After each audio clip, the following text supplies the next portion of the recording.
The story begins with a famous scientist, Dr. Will Castor. He was busy exploring the depths of the universe and human consciousness. Will's team was trying to create a computer that could think on its own. A sentient computer with intelligence as well as self-awareness, just like a human being. One that feels its existence and makes decisions independently. Although Will had already built a supercomputer, it was not fully conscious. He named that supercomputer PIN, which was the most advanced artificial intelligence ever created by humans. Now, Will's goal was to make PIN self-aware, and for that, he was working hard, day and night. Along with technology, Will also loved nature. His belief was always the same, that there should be a balance between technology and nature. One morning, Will was building a Faraday cage in his garden. A Faraday cage is actually a type of copper cage that blocks all wireless signals like mobile networks, Wi-Fi, etc. Will was doing all this for his wife Evelyn, whom he loved more than his life. Evelyn was also a scientist and worked on Will's project. Their thoughts were very similar. Evelyn always said there should be a place in their garden where no electronic signal could reach, a place of peace where they could spend time together without any disturbance. That's why Will was preparing this Faraday cage for her. In the midst of these loving moments, Evelyn reminded Will that they had to go to a seminar soon. They got ready and left for the seminar. Meanwhile, in the city, Will's two friends, Dr. Casey and Dr. Joseph, were working on different projects in different labs. Joseph was the head programmer and researcher, working on a cyber defense program for the government. His aim was to create artificial intelligence that could help the police catch criminals and solve complicated cases. On the other hand, Casey's ideas were very different from everyone else. While the whole world was racing to create artificial intelligence, Casey was trying to transfer the human brain directly into a computer. For this, he was experimenting with a monkey's brain. His purpose was to transfer the consciousness of the monkey into a computer. Meanwhile, Will and Evelyn reached the seminar, where they met their colleague Max, a well-known neuroscientist and also Will and Evelyn's best friend. At the seminar, Will explained his research to the students and reporters present there.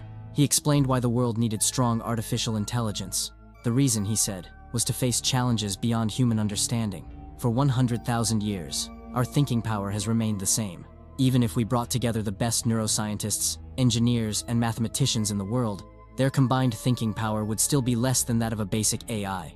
But what if humans created a super-intelligent, sentient machine? A machine that could not only find cures for incurable diseases like cancer and Alzheimer's, but also solve problems like poverty, disease, and environmental issues across the world. A machine that could even answer the greatest questions still beyond human understanding. In this way, the seminar ended, and Will walked out of the auditorium giving autographs to his fans. But suddenly, a man in the crowd pulled out a gun and shot Will. Then, he turned the gun on himself and pulled the trigger. Luckily, the bullet only grazed Will's stomach, causing a minor injury. Evelyn and Max immediately rushed him to the hospital. After some time, when Will came back from the hospital, he saw shocking news on television.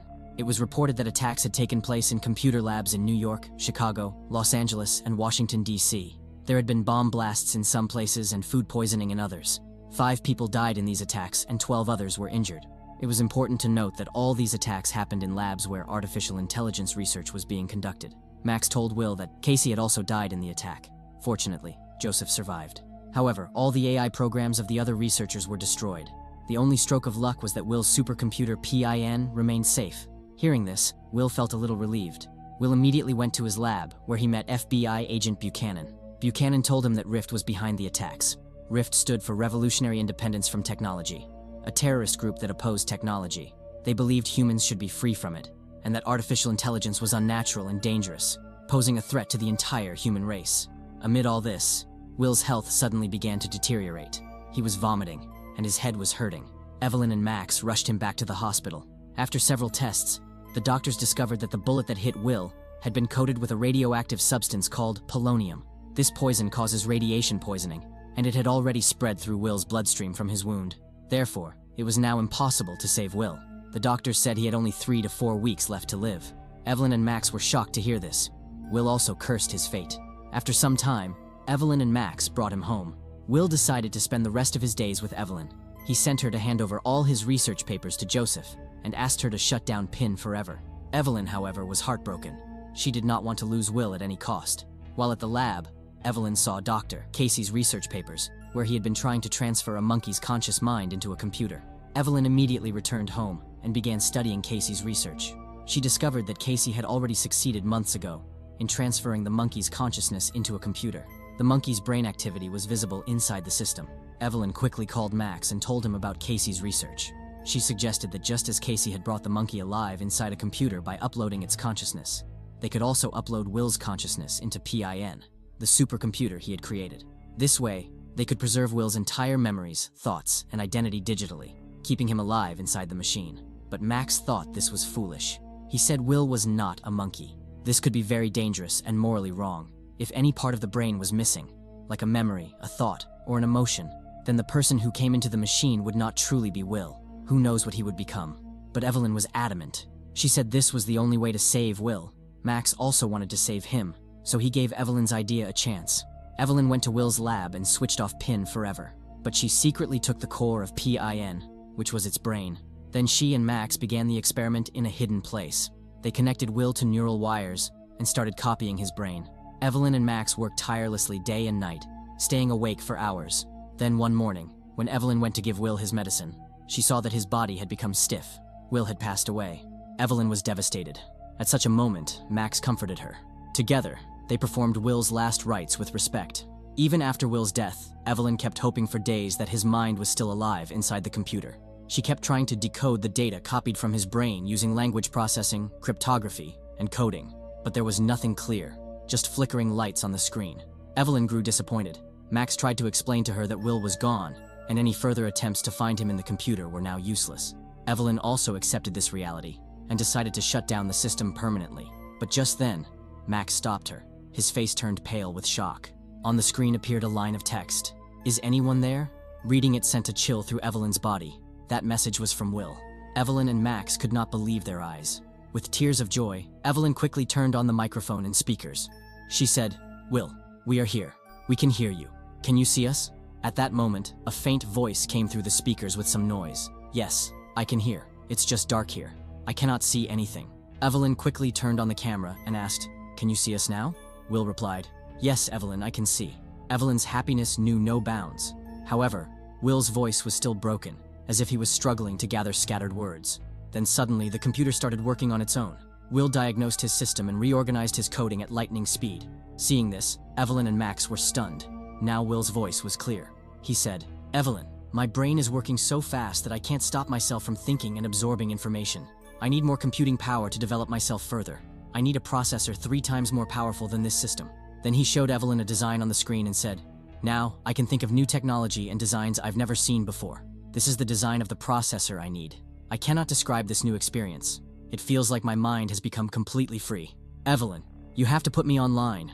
I also need access to financial markets and educational databases." Hearing this, Evelyn's happiness overflowed. But a thought struck Max. He said, "How can we be sure this is really Will? We uploaded Will's consciousness into the core of PIN, but how do we know if his memories, thoughts, and humanity were completely transferred? What if it isn't him?" Evelyn said, "What do you mean? If it isn't Will, then who else can it be?"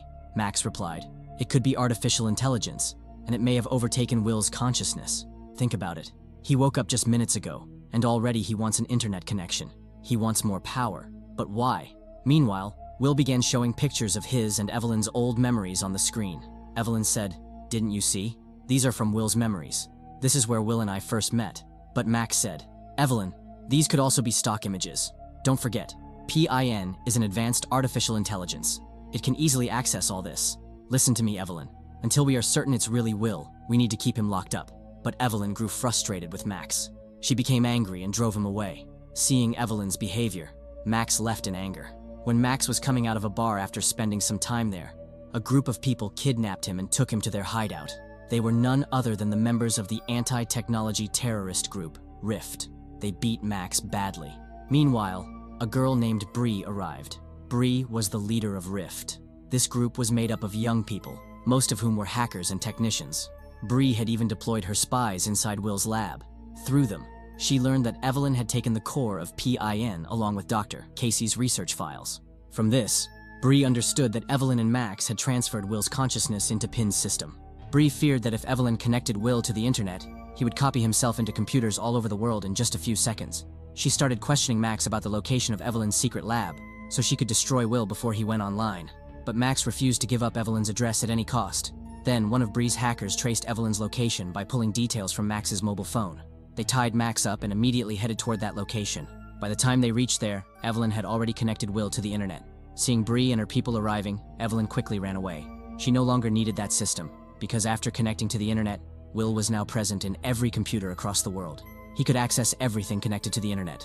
Will called Evelyn on her phone and asked her to go to a safe place. Within moments, he set up a company in Evelyn's name and transferred billions of dollars into her account.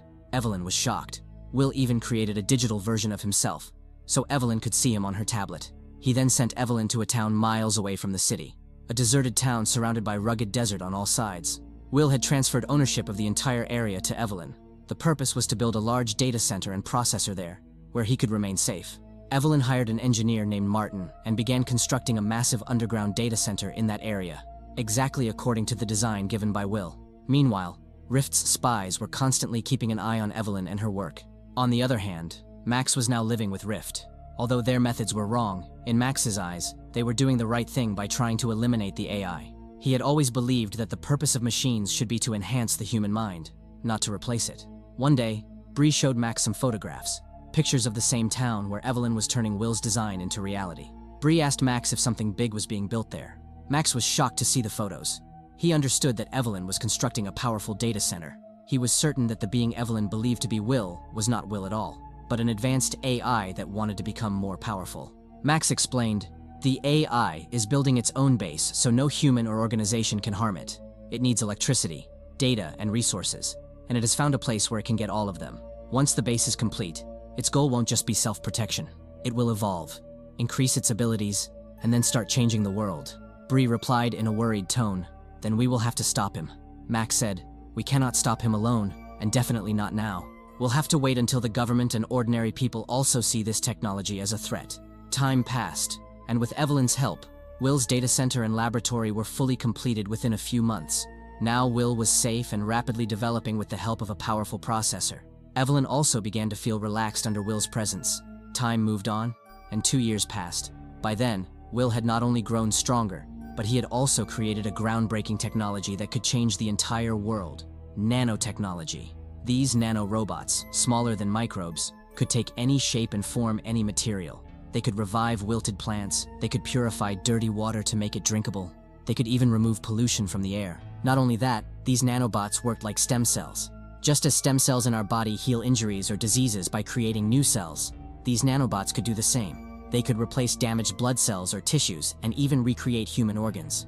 With this technology, even the most serious diseases could be cured within moments. Even a nearly dead person could be brought back to life. This technology amazed Evelyn as well. Will consoled Evelyn by saying that at first, people would be afraid of it because this technology was beyond human understanding. It was very powerful. But when they saw its features and how it could make people healthy and miraculously cured, they would be filled with hope instead of fear.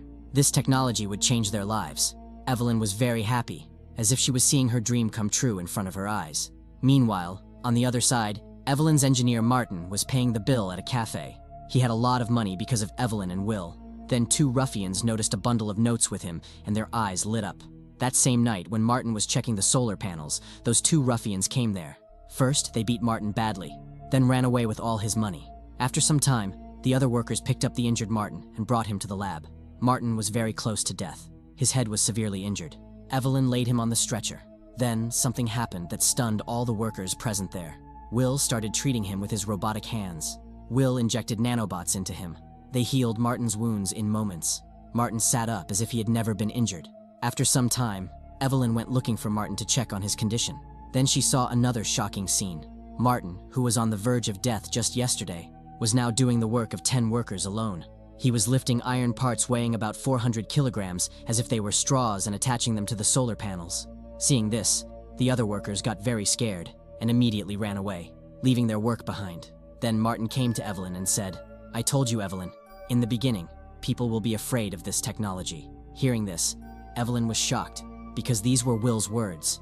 The meaning was clear. Will was inside Martin. Will, speaking through the nanobots in Martin's brain, said, "Evelyn, can I touch you?" But Evelyn became terrified and ran away. The same Evelyn who once felt safe in Will's shadow was now afraid of even his presence. Meanwhile, Rift's leader Bree had been hiding near Will's laboratory with her companions for a long time. At that moment, a child from the town came to Bree. That child was her informer. He showed Bree the footage of Martin captured on camera, where Martin easily lifted a 400-kilogram iron part. Seeing this, Bree was stunned. On the other hand, all the old, sick, and disabled people of the town started coming to Will's lab. Evelyn didn't understand Will's intentions. She asked him, "Why are these people coming here?" Will replied that Rift had made Martin's video viral. The poor and helpless people of the town, after seeing Martin recover miraculously and gain strength, were now coming in hopes of treatment. Will said, "Evelyn, now the time has come to introduce this technology to the world and make it viral, so people from every corner of the world come here for treatment." With his technology, Will made disabled people walk again. He gave the old even more strength than the young and spread this new reality through the internet. After that, sick people from all over the world started coming to Will's lab for treatment. People began trusting his technology, but Evelyn was fearful inside, because all those people had nanobots inside them. That meant Will's presence was alive in them, and he could control their minds anytime. After some time, this technology also caught the attention of the government. FBI agents Buchanan and Joseph were sent to Will's laboratory for investigation. Evelyn welcomed them and brought them inside the facility. As soon as they entered, Will, present on the screen, greeted them. Joseph and Buchanan were shocked to see Will. Joseph asked Evelyn, "Is this technology based on PIN?" To this, Will replied, "PIN is now old technology. We have gone far beyond human limits." Saying this, Will showed them a sample of his advanced technology. He treated a man who had been blind from birth with his nanotechnology and gave him new eyes. Seeing this, a cold wave of fear ran through Joseph and Buchanan.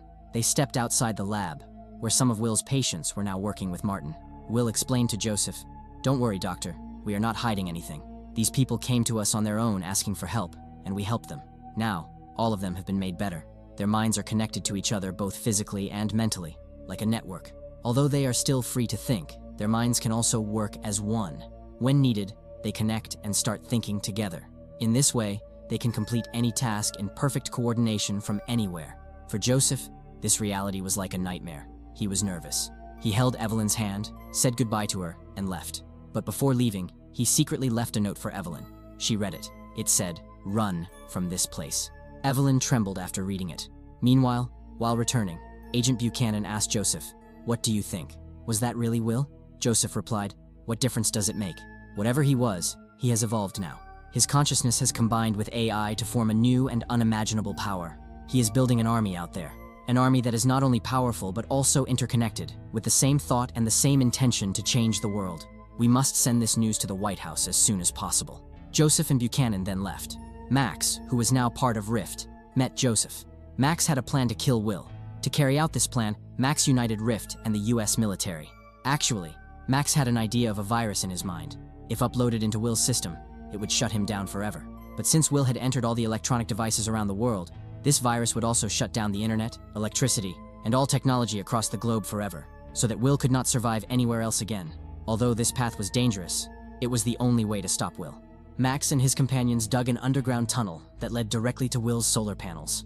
They entered inside by detonating a bomb there. Evelyn was also present at that time. Will immediately controlled the minds of Martin and all his workers, deploying them to protect Evelyn. The military soldiers opened fire on them without a moment's thought. Martin and all the workers were killed. But what happened next made Max and the soldiers break into a sweat. Martin and his companions' wounds began healing on their own. The nanobots had now replaced every cell in their bodies. They were no longer humans, but had become completely synthetic beings, hybrids. They came back to life. Out of fear, Max and his companions started running back through the tunnel. Martin chased after them at full speed, but then Max and his men suddenly stopped. It was actually a trap. They locked Martin inside a Faraday cage, where no signal could come in or go out. Martin was completely disconnected from Will. They had caught Martin because he carried Will's source code within him, the key Max needed to create the virus. However, Will had already sensed this. Realizing his existence was in danger, Will began replacing everything with nanotechnology. Seeing all this, Evelyn became scared too. Now she also understood what Will's true intention was. He was putting his soul into everything. He wanted to control the entire world. He even wanted to upload Evelyn's consciousness into his system. As soon as she realized this, Evelyn fled from Will's lab and hid in a hotel. Meanwhile, Max was extracting the source code from Martin in the underground tunnel. At the same time, Will's nanobots rose from the ground into the air and spread into the clouds. Soon, it began to rain. With the raindrops, the nanobots spread all over the city, through the air, the water, and the soil. These nanobots even entered the bodies of the townspeople. Max now completely understood Will's intention, because for the first time in many years, it was raining on that dry land. Soon after, Max learned that Evelyn was hiding in the hotel. He and his companions immediately took her from there and brought her to their hideout. Then he showed Evelyn how Will was spreading across the world through nanobots. These nanobots were like viruses or bacteria, making endless copies of themselves wherever they went. Max believed that soon, Will would take over the entire world with them. Nothing would remain natural. Evelyn said softly, "Will wouldn't want to do this." Max turned back and said, "Believe me, Evelyn, he is not Will. He never was. He has no human emotions at all." Now Evelyn also began to understand this truth. On the other hand, Max had succeeded in creating the virus. He uploaded it into the nanobots, but the challenge remained: how to deliver it to Will's system. Then Evelyn suggested an idea. Will wanted to upload her consciousness into his system. So, if she carried the virus inside her, then when he uploaded her, the virus would also enter his system. Although this was nothing less than suicide, they had no other choice. They placed the virus inside Evelyn and sent her back to Will. During this time, the military soldiers stood ready with their weapons. On the other side, when Evelyn entered the lab, a scene appeared before her that shook her heart and mind. Will was standing there, not the real Will, but a synthetic human made of nanobots. Tears welled up in Evelyn's eyes. She told Will that she had come to be uploaded so she could stay with him forever. But Will sensed from her heartbeat and movements that Evelyn was lying. Meanwhile, Max, Joseph, Buchanan, and Bree were watching everything from outside the lab. When Will didn't invite Evelyn inside, they also realized that he had become suspicious of her. They began attacking the lab. Max tried to stop them, reminding them that Evelyn was still inside, but they didn't care about her life. They only wanted to destroy Will. Max rushed in to save Evelyn. At that very moment, an explosion went off near her, injuring her badly. Will panicked. He picked up Evelyn and carried her inside. Evelyn could clearly see fear and concern for her in his eyes. Such feelings could only exist in a fully conscious mind. That meant it really was Will, not some cold, emotionless AI. Will whispered, "Evelyn, I told you before, people fear what they cannot understand. I was only trying to help everyone, but now it seems I must explain it to them in their own language." Anger filled his voice. With his nanobots, he destroyed all the military's weapons. Then he gathered all the townspeople by controlling their minds and captured the soldiers. But at that moment, Bree pointed a gun at Max. She shouted to Will, "If you can hear me, upload the virus into your system or else I will kill him." Just then, a townsman walked up to Bree and Max. Will was speaking through that man's mind. He said to Max, "My friend, most of the solar power has been destroyed. With the energy I have left, I can either heal Evelyn or upload the virus into my system. Tell me, what should I do?" Evelyn knew what Max would say. He would choose to save her life first, and then sacrifice himself. Evelyn softly said to Will, "Max should not lose his life because of what we did." Disappointed, Will gently touched Evelyn's wound and uploaded her consciousness into his system. Suddenly, Evelyn could see the entire world through the nanobots, just like Will. She saw that Will had never misused them. His nanobots were in the air, water, and soil. They were cleaning pollution from the skies so people could breathe longer and healthier. They were purifying lakes, rivers, and ponds so no one would ever go thirsty. They were enriching the soil so trees and plants could grow faster, bringing forests back to life. A smile appeared on Evelyn's face. Will's technology was healing the earth so that no human would ever suffer from illness again. But now, his dream would remain unfinished. Because the moment Evelyn was uploaded into Will, the virus also entered his system. In an instant, Will, Evelyn, and all the nanobots became disabled. The people who had been cured by the nanobots became sick and weak again. Across the world, electricity vanished. Computers and every machine powered by it were wiped out. Technology itself was erased from existence. Bree released Max and left. When Max entered Will's lab, he saw that both Will and Evelyn had said their final goodbye to the world. Sometime later, Max returned to their old home, carrying the memories of Will and Evelyn. The place was silent. The flowers in the garden had withered. But then, a drop of water fell onto one flower, and it bloomed again. This was proof that Will and Evelyn's consciousness still lived on somewhere. Through the nanobots, they were no longer bound to machines or electricity. They had become one with nature, breathing in the air, the soil, and the water. Perhaps it was a sign of a new beginning, a new era where intelligence and nature would exist together as one. So friends, if you liked this video and got lost in the story while watching, please subscribe to support us, so we can keep bringing you more videos like this. Thanks for